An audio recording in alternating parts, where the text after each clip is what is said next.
Gracias, no entendía que cobráramos tanto. Gracias, bueno. Sí, sí. Estoy acá, Perfecto, cuando quieras. Ya estamos. Bueno, a ver, uno de los grandes temas que afectan impositivamente muchísimo a los productores agropecuarios y cada vez hay una preocupación mayor por diversos motivos es la alícuota reducida del IVA. No viene al caso por tiempos dedicarnos a hacer toda una historia de cómo entró el IVA en el agro, pero sí que sepamos que en 1975 empezó el IVA en la Argentina y en el año 1990 empezó el IVA en el agro. Esta situación de haber reducido la alícuota de IVA, de pasarlo en su momento, bueno, del 21 al 10,5, tiene su origen en el hecho de que las exportaciones están grabadas, digamos, a tasa cero, se llama, es decir, en definitiva, no se paga IVA, y no solo no se paga IVA, sino que se recupera el IVA que esté vinculado con esos bienes que se exporten. Entonces, se quiso resolver parcialmente este problema de que el Estado le debía mucha plata a los exportadores, se quiso resolver parcialmente reduciendo la alícuota del IVA. El nivel de problemas que esto generó es enorme porque hay muchos bienes, insumos y gastos que están grabados a la tasa general y todos los bienes o prácticamente todos los bienes del agro están grabados a una tasa del 10,5. Esto genera, sumado al tratamiento de los bienes de uso, genera una complicación muy grande que es esta acumulación de saldos a favor del contribuyente.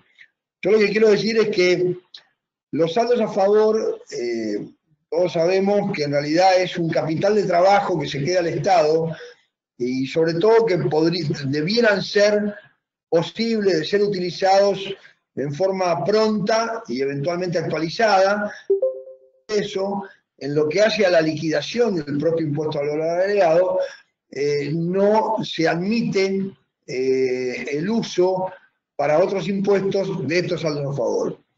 Y esto no es un problema menor, hoy está extendido por la reforma también a la actividad porcina, que están haciendo una acción muy directa para lograr que esto de alguna manera se modifique, entre ellos convertir este saldo llamado técnico, que es de la propia liquidación del impuesto, en un saldo que pueda ser utilizado para compensar otros impuestos, por ejemplo ganancias, pero además también debiera poder ser utilizado, por ejemplo, para cargas previsionales. Creo que es una pretensión excesiva que tenemos, pero la verdad es que todo saldo en favor del contribuyente que no tenga una devolución inmediata del Estado, del fisco, se convierte en un exceso de impuesto pagado y en una terrible injusticia,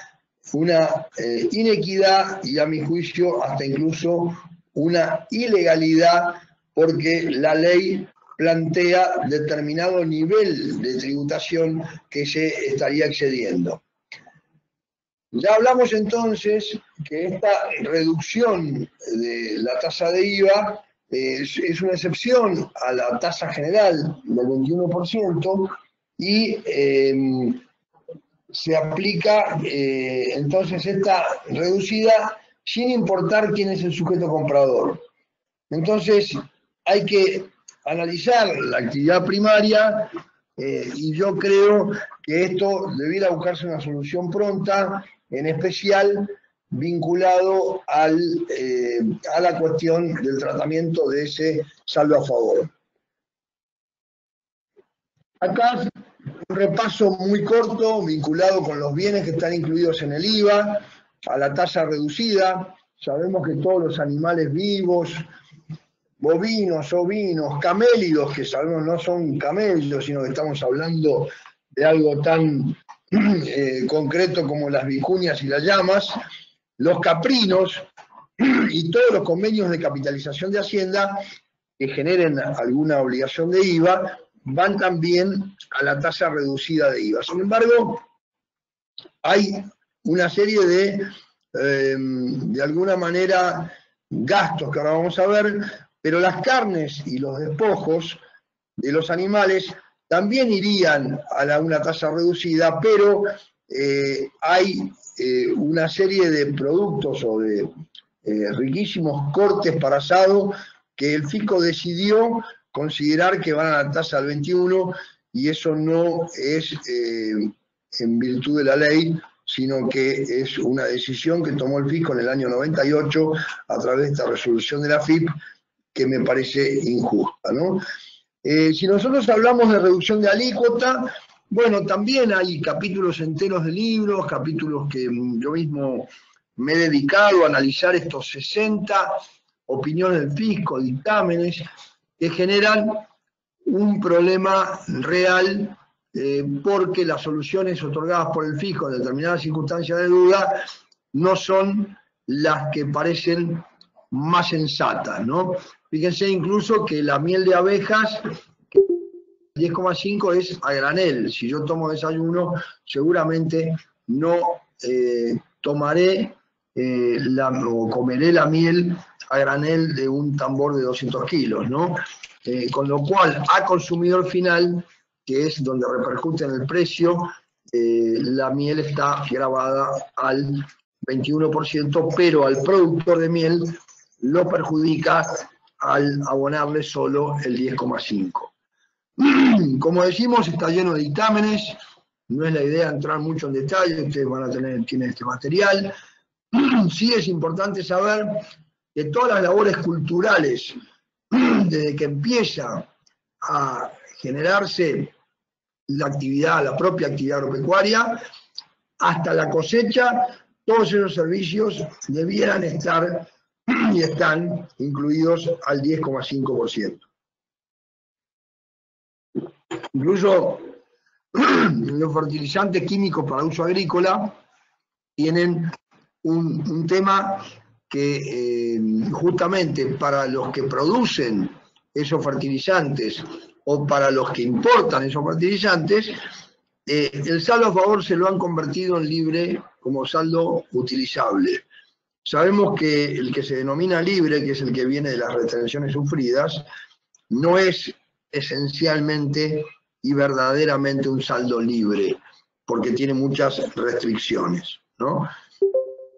Se produce un perjuicio financiero muy grande, por lo tanto no hay neutralidad. El IVA es un impuesto que para los agentes económicos que actúan en la cadena debiera ser libre, debiera ser, digamos, neutral, perdón, porque es un impuesto que está pensado para ser pagado por la última etapa, por el consumidor final.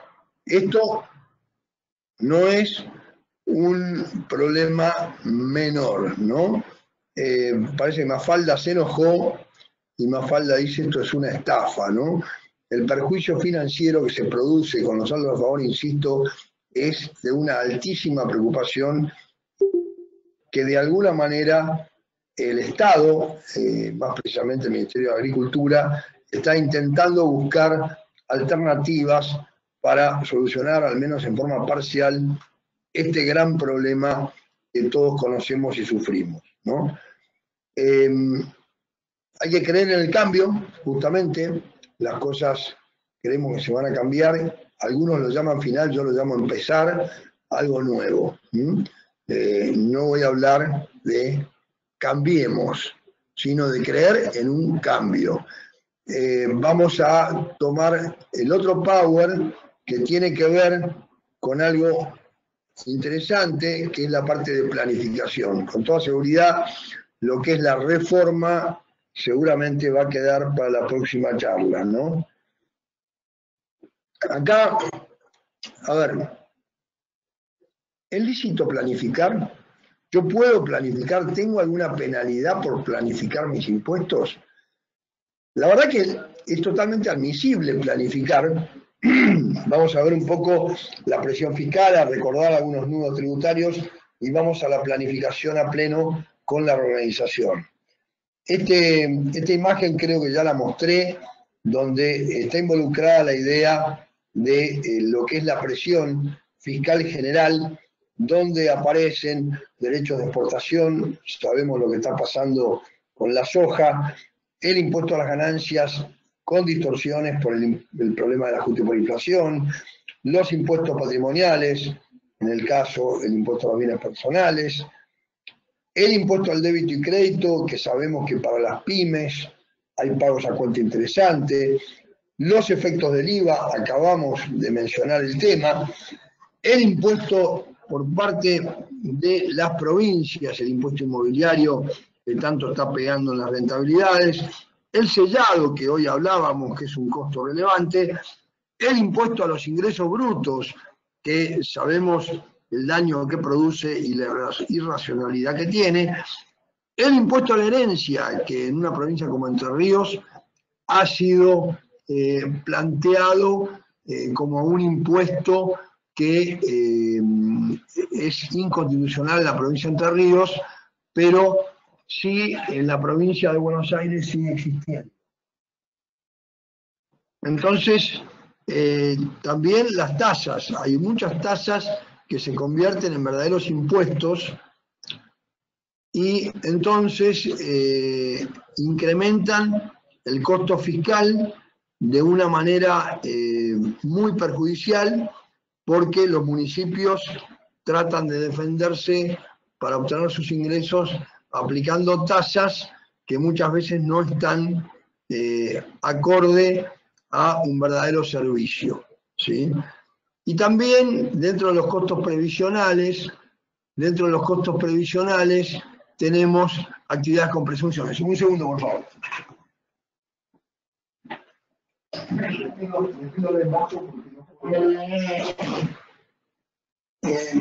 Bueno, entonces tenemos la planificación. Es una economía de opción.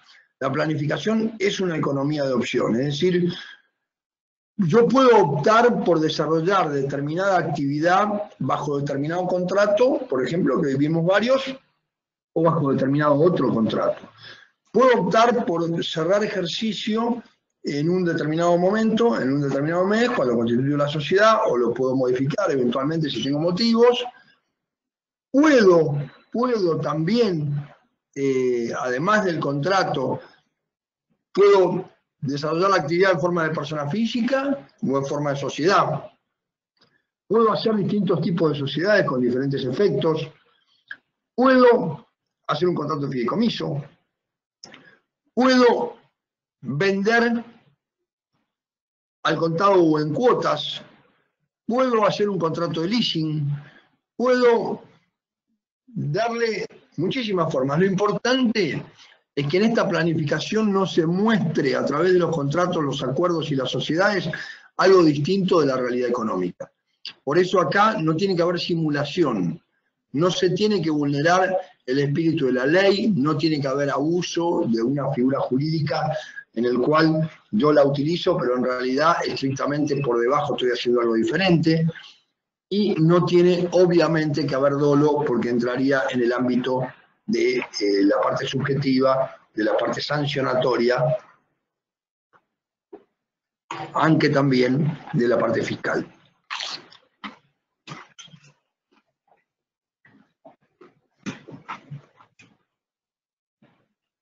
Esto un poco lo contamos, la realidad económica, las formas jurídicas que yo utilice no pueden ser manifiestamente inadecuadas.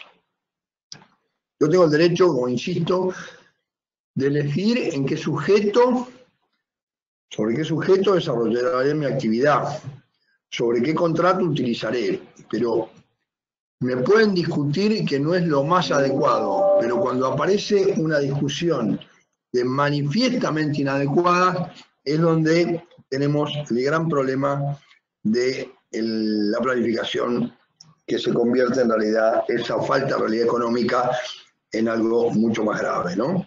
Y ya entramos en el terreno de la evasión. ¿Qué es lo que podemos pensar dentro de la planificación? Podemos pensar en una estructura societaria que sea más conveniente, como decíamos hoy.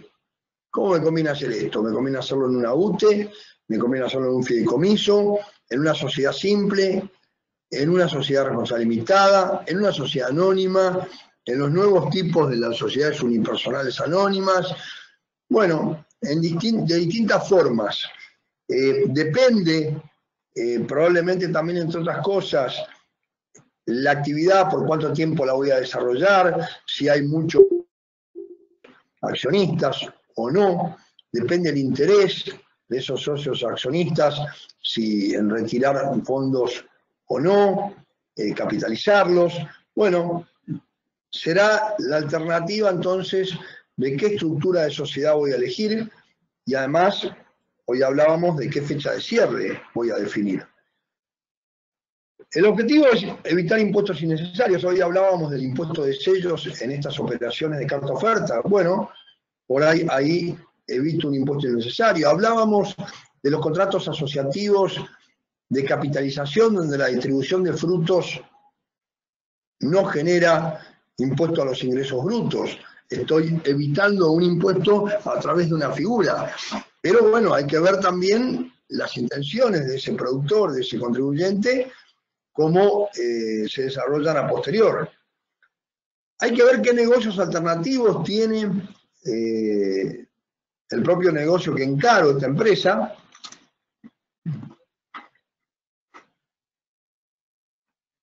Porque de alguna manera, perdón, pero me agarró hambre. De alguna manera, estos negocios alternativos, insisto, tienen distintos tratamientos impositivos y esos distintos tratamientos impositivos me van a generar una renta diferente. Entonces tendré que hacer una planificación previa de cómo quiero desarrollar la actividad. Esto es una tarea que no es sencilla porque entran en juego una gran cantidad de impuestos. Y además hay que usufructuar los beneficios fiscales. Muchas veces yo desarrollo una actividad y no tengo en cuenta que podría tener ventajas en el desarrollo de la actividad. Porque en realidad este desarrollo de actividad a mí me generaría, por ejemplo, ser una pyme, y si yo soy una pyme, tendría ventajas que en otras condiciones no las tengo. Por ahí me excedo de ventas, por ahí me excedo de la cantidad de empleados que tengo y no entro dentro de la categoría de pyme, y en consecuencia, al no entrar dentro de la categoría de pyme, no tengo entonces los beneficios, por ejemplo, del pago a cuenta del impuesto al débito y crédito.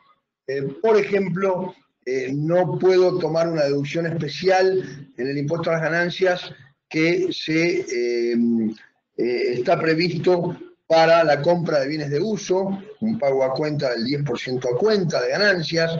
En consecuencia, tengo que verificar porque yo tengo que registrarme dentro de la categoría de pyme. Y si soy buen cumplidor de los impuestos, tengo que registrarme como buen cumplidor.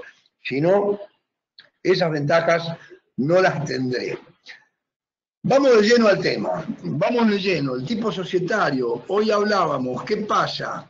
Saldos de IVA, ¿no? Por ejemplo, yo estoy en una sociedad colectiva. La sociedad colectiva tiene una ventaja que distribuye los resultados entre los que lo integran.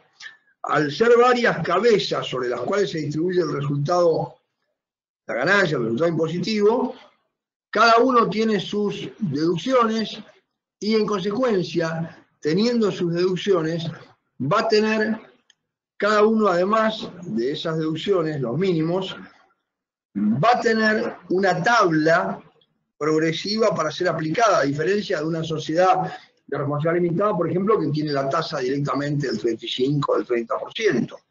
Entonces, desde ese punto de vista del impuesto a la ganancia, la sociedad colectiva es muy ventajosa, pero tiene cuestiones también jurídicas por la responsabilidad solidaria y tiene también los temas de los saldos de IVA. Porque esa empresa, esa entidad, si tuviese saldos a favor de IVA, incluso libres, llamados libres, no los podría utilizar para el impuesto a la ganancia porque son sujetos distintos. La sociedad es sujeta del IVA, la sociedad colectiva, y las personas son sujetos de ganancias. Como hay entes diferentes, no voy a poder compensarlo. Entonces esto hay que estudiarlo muy bien sobre si van a surgir o no saldos a favor, que sabemos que en el caso de agricultura, muy fuertemente, y de ganadería, depende de la estructura que se le dé al negocio, también pueden existir estos saldos a favor. Con lo cual puede llegar a, en cierta manera, ser una limitación muy grande. La fecha de cierre, bueno, tendrá que ver con la distribución de los honorarios por asamblea que se dispongan y el momento en el cual se van a acreditar en favor de los directores. La reorganización societaria es un tema en sí mismo, vamos a tratar de dar algunas pautas, y la transformación societaria, yo puedo cambiar una sociedad colectiva en una SRL a través de un trámite de orden jurídico. El tratamiento de los dividendos se ha convertido en una herramienta indispensable a partir de la reforma tributaria, porque sabemos que han pasado a estar grabados, es la forma de verificar de que las empresas capitalicen y no distribuyan, o, dicho de otra manera, en la medida que distribuyan, van sobre ese monto distribuido a pagar una tasa especial que les va a incrementar ese impuesto reducido del 35% al 30%, por ejemplo. Los honorarios y los sueldos de los directores es un tema de alta complejidad en el sentido de que hay que definir de qué forma lo voy a retribuir, cuándo les voy a pagar, y las características entonces que tiene este régimen de honorarios de directores o de socios gerentes es muy importante. Por eso que hay que verlo. La venta de los bienes de uso, y ahora con el revalúo de bienes de la propia reforma tributaria, bueno, ¿qué hago? ¿Revalúo? ¿No revalúo? ¿Voy a vender? No, no voy a vender por ahora, voy a vender pronto. ¿Tengo un beneficio con las amortizaciones? No lo tengo en forma limitada. ¿Tengo ya los bienes amortizados? Bueno, no los quiero marear, pero hay muchas alternativas para decidir en ese aspecto. En el impuesto a las ganancias, primero, hay pagos a cuenta del impuesto al gasoil para la actividad agropecuaria exclusiva. Este impuesto al gasoil, con la reforma se ha restringido porcentualmente, pero por la metodología de determinarlo, sigue siendo o es un mayor cargo, ¿no? Tenemos un mayor pago a cuenta de este impuesto al gasoil. En el caso del impuesto al débito y crédito bancario, sabemos que en la actividad general, este 1,2% que está previsto el 0,6 y el 0,6, en el caso que la empresa esté contemplada como pyme. Te va la voz ahí, ¿eh? ¿No me puedo quedar? Bueno, me quedo acá. No te preocupes. Gracias. El tema del impuesto al débito y crédito bancario, esta tasa del 1,2%, que es un castigo al movimiento financiero y es un verdadero problema, en realidad las pymes ahora tienen un pago a cuenta del 100% contra el impuesto a las ganancias y se está estudiando la posible aplicación contra el impuesto al valor agregado.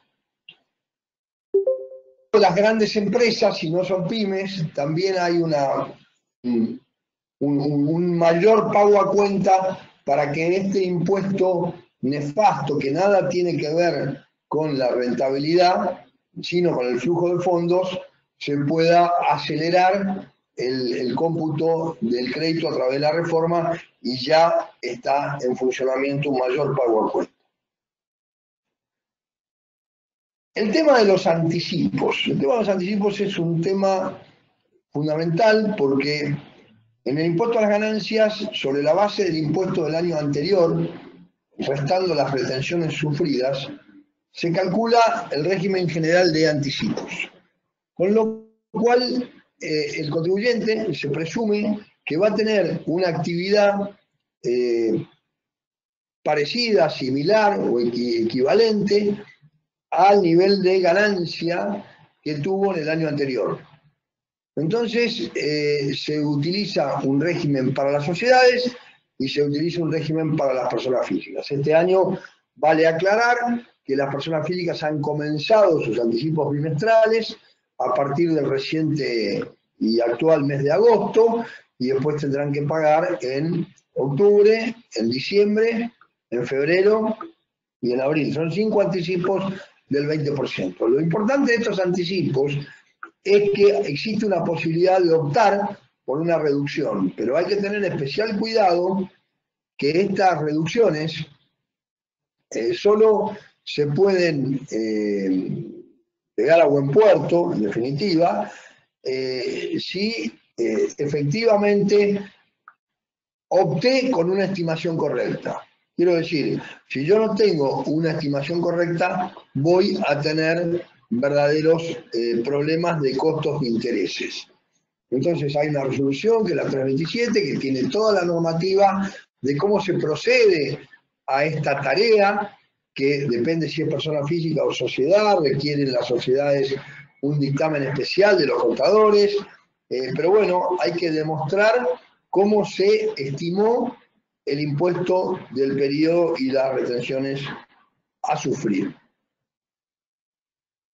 Otro punto me parece importante para tener en cuenta en una planificación. Imagínense que una planificación de esta naturaleza que estamos hablando, estamos tocando varios puntos, lo cual requiere un análisis pormenorizado del contador público interviniente, donde tiene que hacer un informe de recomendaciones de cómo apuntar a reducir o atemperar la carga impositiva de una empresa, teniendo en cuenta la propia actividad de la empresa, la forma de desarrollar y todo, ¿no? El tema de saldo a favor ya expresé mis epítetos sobre esta situación, ¿no? Todos los saldos a favor, un saldo a favor porque mi mujer se fue de viaje con amigas, puede ser muy ventajoso. Me queda un saldo a favor y lo voy a utilizar yéndome a bucear con mis amigos, por ejemplo. Pero el saldo a favor impositivo es lo más perjudicial que hay. Y por eso se genera además, por eso hay que cuidarse mucho de que no se genere, o que se atempere, o que se actúe ante este saldo a favor. Yo acababa de ver de un amigo que me trajo un balance, veo saldo a favor de IVA, 4 millones de pesos, saldo a favor de ingresos brutos de una determinada jurisdicción, 4,5 millones de pesos. Nada, yo le comenté, le digo, mirá, acá hay algo que se tiene que haber podido hacer. Veo los dos impuestos y los 2 años, el año anterior y este año, se pone a doble columna, y observo este nivel de acumulación de saldo a favor preocupante, donde no se pidió un certificado de no retención, donde no se tramitó jurídicamente en la jurisdicción correspondiente la devolución. Ustedes dirán, bueno, pero es muy difícil conseguir un certificado o es casi imposible lograr que me devuelvan la plata.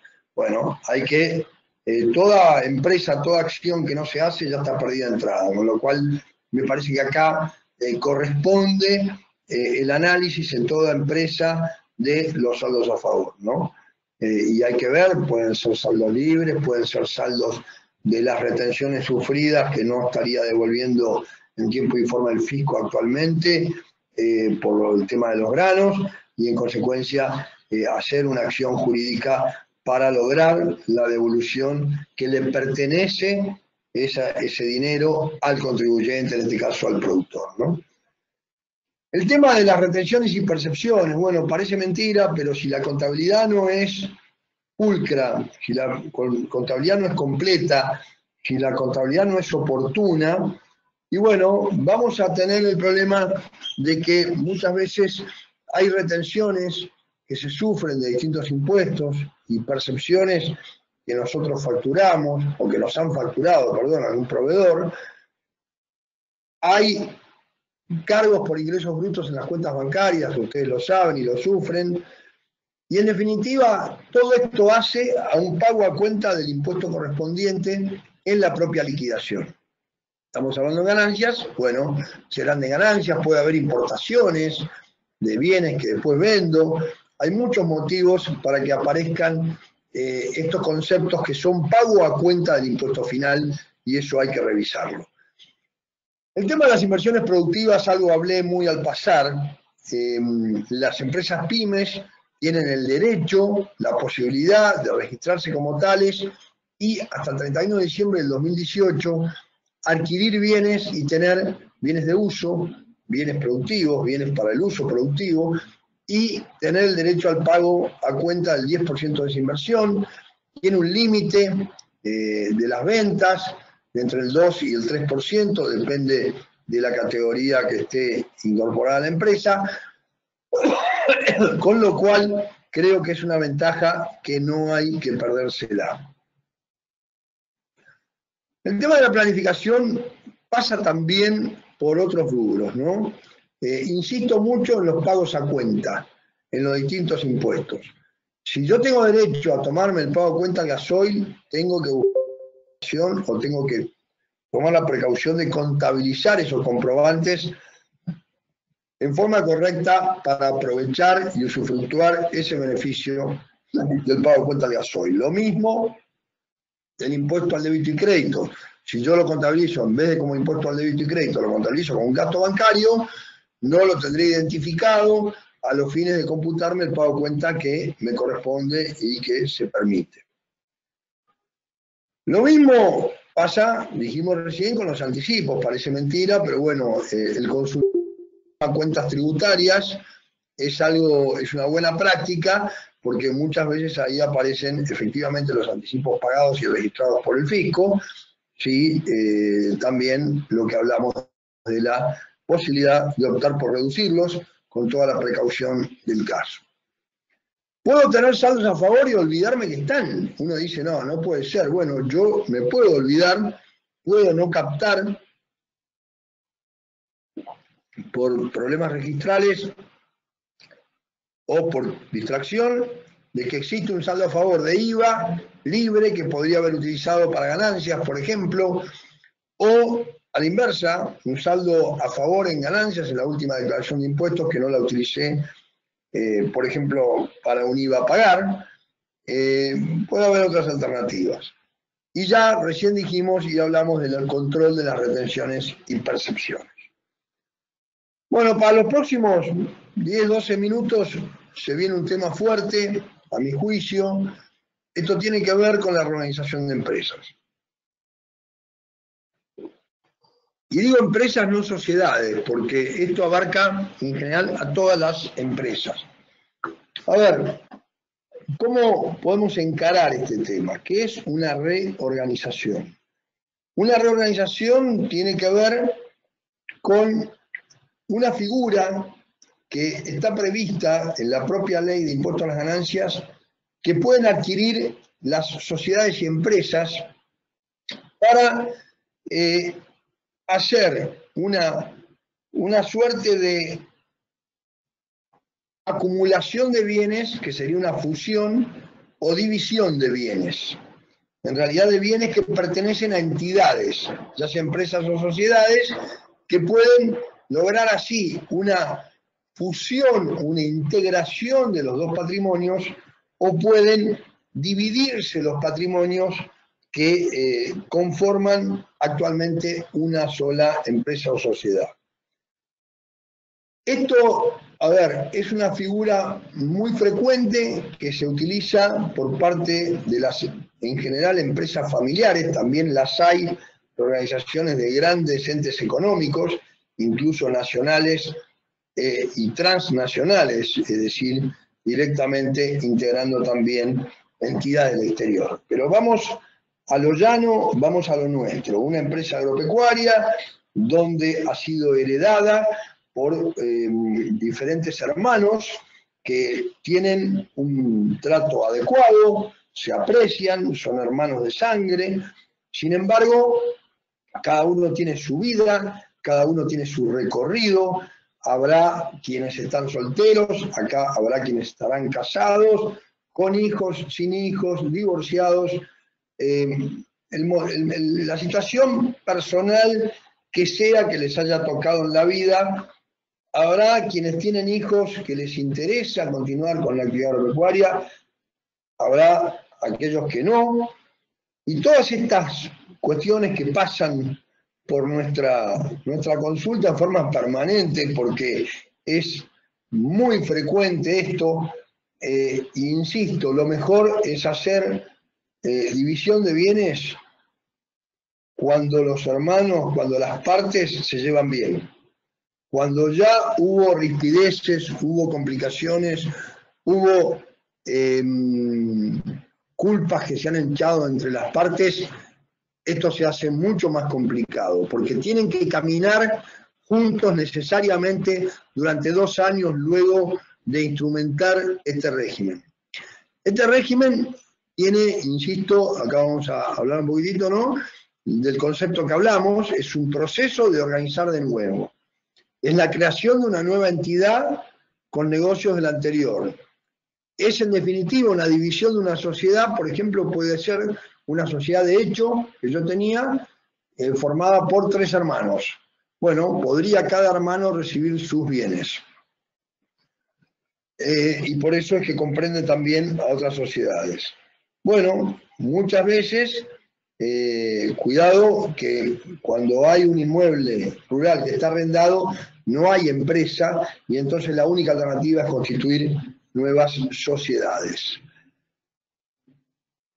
Hay una serie de requisitos indispensables que la ley de impuesto a las ganancias contempla a los fines de definir si va a ser una reorganización esta libre de impuestos o no. La ley de ganancias plantea estas requisitos, estas exigencias que son indispensables de cumplirse en un y de una manera dada para poder cumplir con la reorganización. Las reorganizaciones son un proceso largo, son un proceso complejo, insisto, y tienen que darse necesariamente estos requisitos. Por un lado, que sean empresas en marcha, que tengan una actividad y en definitiva esa actividad o una de las actividades que desarrolla permanezcan durante 2 años en las sociedades continuadoras. Por el otro lado, los accionistas en su conjunto de las entidades antecesoras, de la que se divide en el ejemplo, tienen que mantenerse en su conjunto en las sociedades que se crean. La fecha de reorganización es un tema delicado que tienen que decidir las partes, porque los 2 años se computan a partir de la fecha de reorganización, los 180 días para comunicar al fisco toda la información que se exige a través de normativas de AFIP, se comienzan a contar los 180 días a partir de la fecha de organización, y si eso no se cumple, se cae la reorganización. Cualquiera de estos aspectos que no se cumple, se cae la reorganización. ¿Y qué quiere decir que se cae? Quiere decir que renacen todos los impuestos que estaban involucrados en esa transferencia, por ejemplo, de inmuebles rurales que se dividen entre las partes. Con lo cual, si se cae, se considera que hubo venta entre y las distintas sociedades que se han creado, donde se ha entregado estos inmuebles rurales. Con lo cual, la consecuencia es nefasta. Por eso hay que hacerlo, planificarlo, y es muy delicado enfrentarlo, pero en muchas situaciones es la herramienta adecuada, porque es exento del impuesto a las ganancias, del impuesto al valor agregado, de impuesto a los ingresos brutos, con lo cual, de impuesto de sellos en esa transferencia de tierras. Es un tema delicado que hay que encararlo con delicadeza, planificarlo con tiempo y saber cómo se debe cumplir todos los pasos que exige la AFIP y la Inspección General de Justicia de Personas Jurídicas. Por lo tanto, hablábamos del porcentaje de participación, como mínimo tiene que haber un 80% en las nuevas sociedades. Hablamos de que las empresas que se reorganizan tienen que haber estado en marcha, no pueden haber sido empresas que no desarrollaban actividad, aunque sea un arrendamiento, que estrictamente puede no considerarse en forma de una persona una propia actividad, pero ayuda, si son sociedades regulares, eso sirve. Y tengo que desarrollar actividades, se tienen que haber desarrollado actividades iguales o vinculadas durante un año como mínimo. Alguna de esas actividades tiene que continuarse durante 2 años. Justamente, luego de la reorganización, en fecha posterior, tiene que haber un mínimo 2 años de que se continúe una actividad desarrollada por la antecesora, ¿sí? Tengo que continuarla, y la titularidad de las acciones de las entidades, o sea, las nuevas sociedades que se crean, no pueden los accionistas vender a un tercero esas acciones, sino que las tienen que mantener con un mínimo de 2 años. Los elementos que se necesitan para cumplir esto son muchos, son varios, tienen que ver con un balance especial que se hace al efecto para esta fusión o escisión, tiene que ver con la redacción de un compromiso de contenido jurídico. Normalmente esto lo cumple un escribano de registro que tenga la suficiente experiencia en estos temas, porque es riesgoso contratar escribanos sin experiencia en ello, porque, insisto, cualquier problema en el orden de personas jurídicas o en AFIP me puede hacer caer los beneficios que tenía. Hay resoluciones sociales especiales, por supuesto, dentro de esta distribución de bienes, que hay que redactar, el acta de asamblea extraordinaria específica, protocolizarla, también para el acuerdo entre los tenedores de las acciones. También hay publicaciones en el boletín oficial para las oposiciones de terceros, porque acá es una entidad que está distribuyendo parte de su patrimonio y tiene que afrontar las deudas que pueda tener, entonces puede haber terceros que se opongan.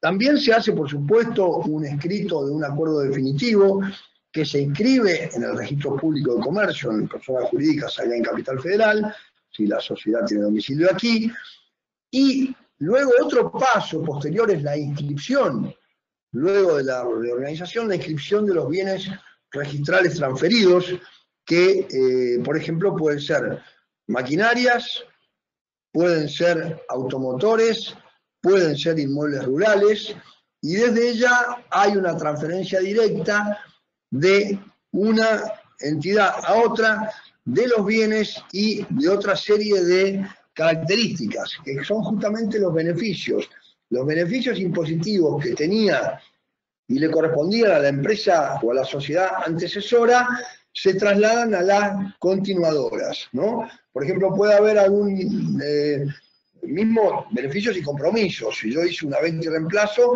tengo que tenerlo en cuenta porque la continuadora lo tiene que cumplir. Si yo tengo un beneficio por pago a cuenta de una operatoria, como dijimos, de la compra de un bien de uso, y tengo ese pago a cuenta al 10%, también tendré ese beneficio en la continuadora. Si yo tengo un tratamiento específico, que puede ser incluso del impuesto de sellos, del impuesto de valor agregado, por haber transferido algún inmueble, esos bienes que se transfieren, esas ventajas o beneficios, exenciones impositivas, se transmiten a la continuadora, ¿no? Si yo tengo actividad desarrollada por la antecesora en muchas jurisdicciones de rentas y pago de ingresos brutos, tendré que ver, en principio tengo las mismas jurisdicciones, después tendré que ver si por cómo desarrolla la actividad y a nivel nacional decidiré si hay jurisdicciones provinciales que no desarrollan la actividad. Acá se trata de cumplir con el desarrollo de la actividad a nivel nacional, ¿sí? Porque estamos hablando de impuestos nacionales, si bien en forma indirecta el impuesto a los ingresos brutos por la transferencia de estos bienes de una escisión también tiene la exención, ¿no? Acá puede haber pérdidas, llamados quebrantos, pérdidas de las sociedades anteriores, eso tiene también más restricciones, pero puedo trasladar el quebranto eventualmente. Puedo tener saldos a favor en IVA, en ganancias, en la sociedad anterior, se traslada. Eso puede ser un gran beneficio en muchas situaciones, porque si hago una fusión, puede haber saldos a favor en una sociedad y a pagar en la otra, y conviene fusionarlas. Puede haber franquicias impositivas, como dije, puede haber un régimen de venta y reemplazo de bienes de uso que se usaron en algún momento, que tengo que seguir cumpliéndolo. Y los métodos de evaluación, acuérdense y recuerden que los vientres se registran a un valor sumamente bajo porque no están destinados a la venta, entonces ese valor de vientre permanece y ese método de la hacienda de cría en esas condiciones se va a continuar a las continuadoras.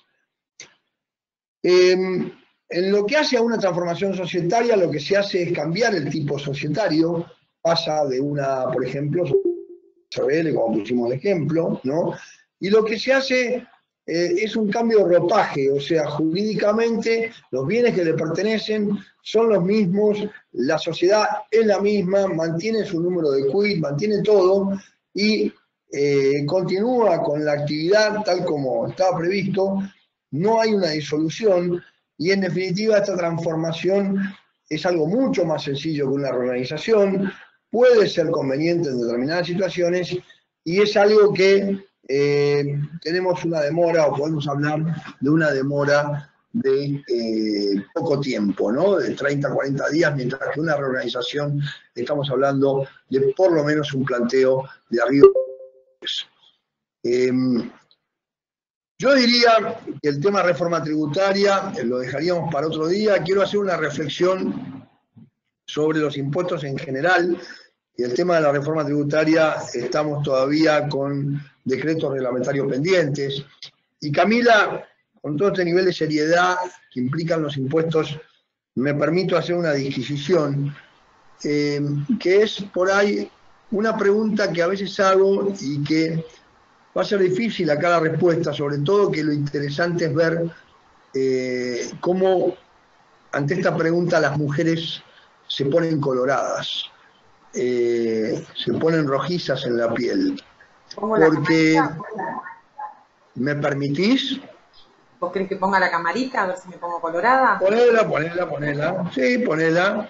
No es nada del otro mundo, es simplemente... ¿Cuál es la pregunta? No, mi pregunta es, ¿ustedes creen que los impuestos son parecidos al amor?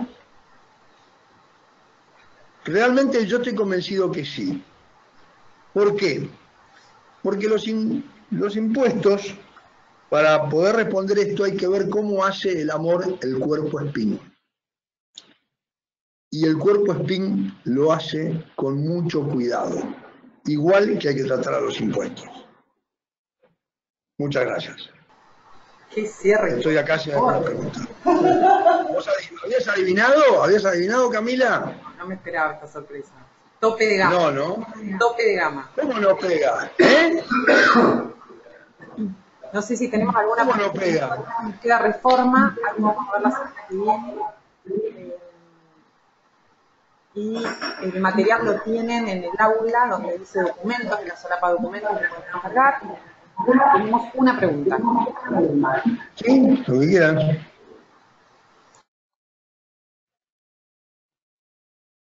Te escucho, ¿eh? ¿Me escuchás ahí? Sí, yo oigo, ¿eh? Está. No, dos preguntas. Una es Sí. el tema del IVA, el tema de patentes. En el caso de cuando compras un bien como una camioneta, pero que no tiene caja, cerrado. Lo oigo bien, ¿eh? A ver, ¿comprás un bien? ¿Estás hablando de IVA? ¿Qué decís? Sí, de una camioneta, una pickup, pero Sí, señor. cerrada, carrozada. Sí. Carrozada. Sí. Sí. ¿Hay alguna manera de poder tomarse el IVA? A ver, ¿está categorizada como utilitario? Y ahí está el tema. Bueno, pero hay un listado de AFIP que define lo que es automóvil, o muestra lo que es automóvil y lo que es utilitario. Si se vendió como utilitario, la propia entidad concesionaria sabe si es o no utilitario. Y además está ese listado de la AFIP. A ver, estamos en un tema de alta distorsión y de gran preocupación, y un tema que no necesariamente se cumple, ¿no? A ver, hay mucha gente que ya está al borde de no cumplir con esta normativa. ¿Se oye bien? ¿Me oyen? Sí.